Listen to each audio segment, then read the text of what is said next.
So, the most recent DLC pack for Forza Horizon 2 is out, and it features a very, very cool car. The Chevy Supersport, the Chevy SS, one hell of a very cool car. And I wanted to drift build it. It's rear-wheel drive and 415 horsepower stock, so I was thinking, hey, I want to drift this thing, but I said a little while ago, I wanted to make all my builds different and unique in some way. So this one, since it does have 415 horsepower stock and it's rear-wheel drive, I was thinking, how hard can it be to drift one of these stock?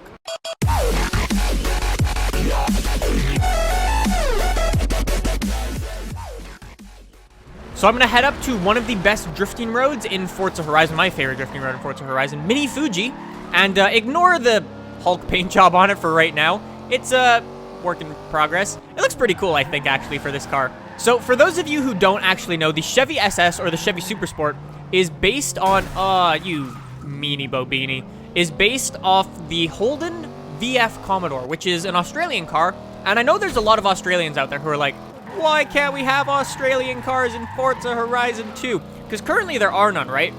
But this is probably the closest thing you're gonna get, right? This is based off the VF Commodore, right? This car is actually incredibly cool. In real life, for me at least in Canada, it costs 43 grand or somewhere around there. Probably the price varies depending on where you are and if you're in Australia.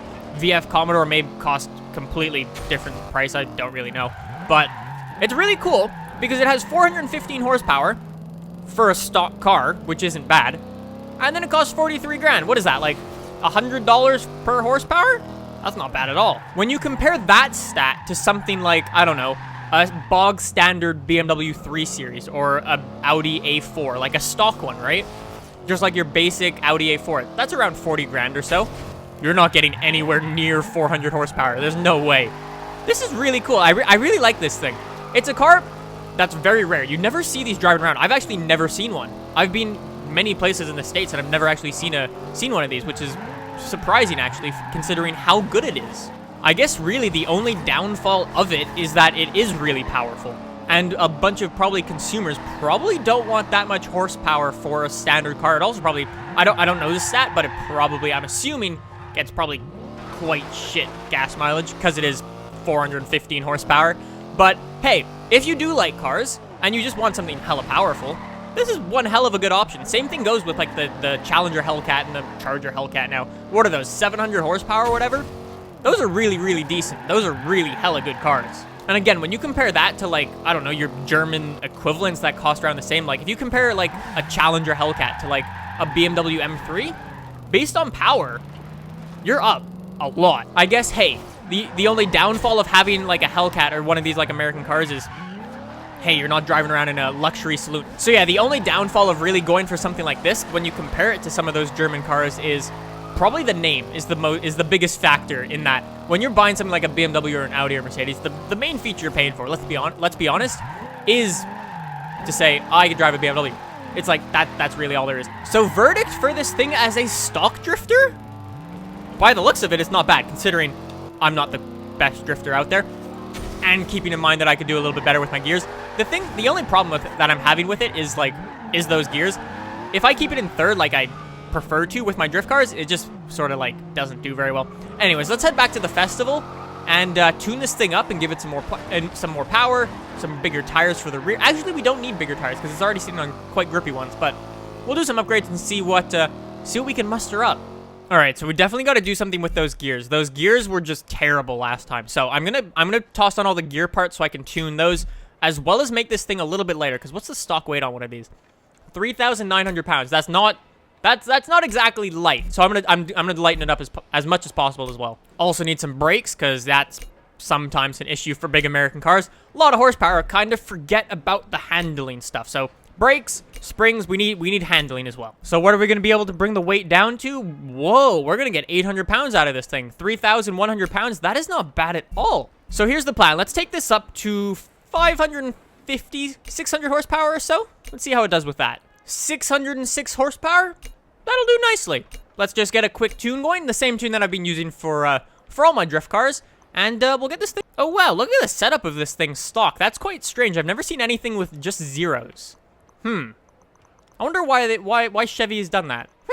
And this is an whoa, I've never seen a diff like this stock before. Holy crap. All right, so this thing, I'm very confused about all that stock tuning.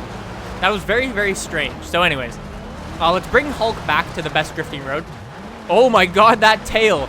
It's already losing. Oh my god. Guys, this is incredible.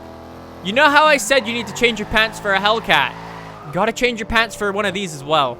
Okay, if you want this tune, I'll put it on my storefront. I'll include the links of how you can get this tune in the description down below. Is it bad that I like this more than all of my other proper, fully built-up drift cars? Like, you know, your JDM S15s, your S14s, and all those things that are like purpose-built to go sideways, essentially? They've just been beaten out by a 4-door American saloon car. Seriously, I wasn't expecting that. I knew it would do well, right? It's 400 horsepower stock. It's not going to be exactly bad. Wow, what an amazing car. I'm amazed. Wow, it's also so stable. It just goes. Wow. I'm at a loss for words. Wow, the angle! The angle is real! I'm simply amazed! This car is so good. Let's see if we can get some good donuts out of this thing. I think this is gonna be a good car for them donuts. This is, I think, my new favorite drift car. Oh, providing there's no driver tires around. So stock, this car has some issues. The gears aren't that great. It's a little heavy, but the power's there. But when you put those upgrades on, oh boy, it becomes one of the best drift cars I've ever driven in this game. That is simply incredible. I cannot urge you guys enough to go and try this thing. It's simply incredible. And for you Australian guys, I know you wanted some Australian cars. This is essentially as close as you're gonna get. It's a Holden VF Commodore. Just take the Chevy badge off and put a Holden one on. There's your Australian car. And also, because it is big American muscle, hella good burnouts. Oh yeah.